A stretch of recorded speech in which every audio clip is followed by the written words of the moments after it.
Hi, എല്ലാവർക്കും നമസ്കാരം. Cook talk മലയാളത്തിൻ്റെ പുതിയൊരു വീഡിയോയിലേക്ക്. നമ്മളിന്ന് ചെയ്യാൻ പോകുന്നത് ഒരു മുട്ടക്കറിയാണ്. നമുക്ക് ചോറിനൊക്കെ ഒഴിച്ച് കഴിക്കാൻ പറ്റിയ ഒരു സ്വാദിഷ്ടമായ ഒരു മുട്ടക്കറി.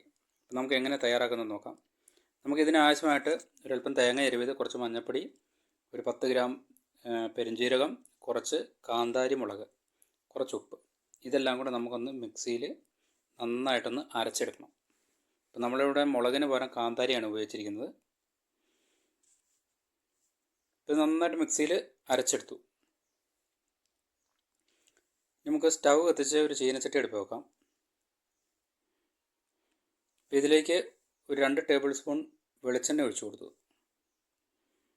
വെളിച്ചെണ്ണ നന്നായിട്ട് ചൂടായി വരുമ്പോൾ ഇതിലേക്ക് ഒരു സ്പൂൺ കടുക് ഇട്ട് നന്നായിട്ടൊന്ന് പൊട്ടിക്കാം.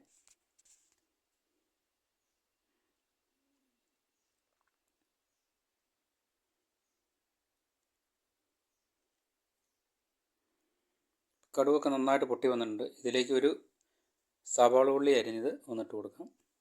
സ്വല്പം കറിവേപ്പിലയും കൂടി ഇടാം.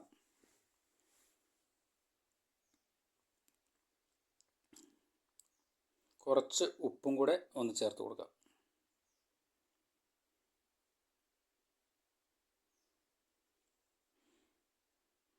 ശേഷം നന്നായിട്ടൊന്ന് ഇളക്കി ഒന്ന് വാട്ടിയെടുക്കാം. നന്നായിട്ട് വാടി വന്നിട്ട് ഇതിലേക്ക് നമ്മൾ അരച്ച് വെച്ചിരിക്കുന്ന അരപ്പ് ഒഴിച്ച് അല്പം വെള്ളവും കൂടെ ചേർത്ത് നന്നായിട്ടൊന്ന് മിക്സ് ചെയ്യാം.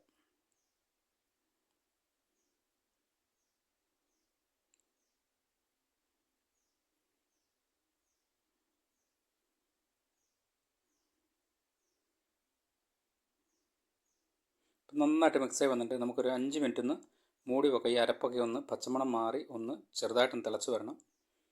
അപ്പോൾ നന്നായിട്ട് ചെറുതായിട്ടൊന്ന് തിള കയറി വന്നിട്ടുണ്ട്. അപ്പോൾ ഇത് അരപ്പൊക്കെ നന്നായിട്ട് യോജിച്ചിട്ടുണ്ട്. ഒരുപാട് വെള്ളം നമുക്ക് ചേർക്കേണ്ട ആവശ്യമില്ല. ഒരു തിക്കായ ഗ്രേവിയാണ് ഇതിനാവശ്യം. അപ്പോൾ ഇതിലേക്ക് നമുക്ക് മുട്ട ഓരോന്നായിട്ട് ഇട്ട് കൊടുക്കാം. നമ്മളിവിടെ 4 മുട്ടയാണ് എടുത്തിരിക്കുന്നത്. 4 മുട്ടയും നമുക്കിതിനിട്ട് നന്നായിട്ട് ഗ്രേവിയൊക്കെ അതിൻ്റെ മുകളിലേക്കൊന്ന് ഒഴിച്ചൊന്ന് മിക്സ് ചെയ്യാം.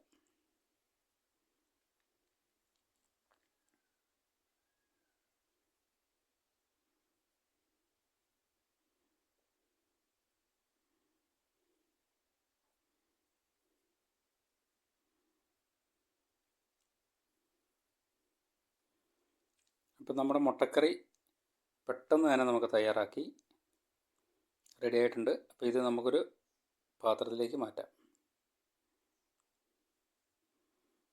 വളരെ എളുപ്പത്തിൽ പെട്ടെന്ന് കറിയൊന്നും ഇല്ലാത്തപ്പോൾ നമുക്ക് ചോറിൻ്റെ കൂടെ ഒരു ഒഴിച്ചുകറിയായിട്ട് നമുക്കിത് ഉപയോഗിക്കാം. അത് തന്നെയല്ല, നമ്മളിതിനകത്ത് പച്ച കാന്താരിയാണ് ഉപയോഗിച്ചിരിക്കുന്നത്. നമ്മൾ വറ്റൽമുളകോ മറ്റ് മുളക് പൊടിയോ ഒന്നുമല്ല. അതുകൊണ്ട് നല്ല ടേസ്റ്റിയാണ്. നിങ്ങൾക്ക് തീർച്ചയായിട്ടും ഇഷ്ടപ്പെടും. നിങ്ങളിതേപോലെ ഒന്ന് ട്രൈ ചെയ്ത് നോക്കുക. അപ്പോൾ സുഹൃത്തുക്കളെ, ഇതേപോലെ വീഡിയോ ആയിട്ട് അടുത്ത പ്രാവശ്യം കാണാം. അതുവരെ എല്ലാവർക്കും നന്ദി.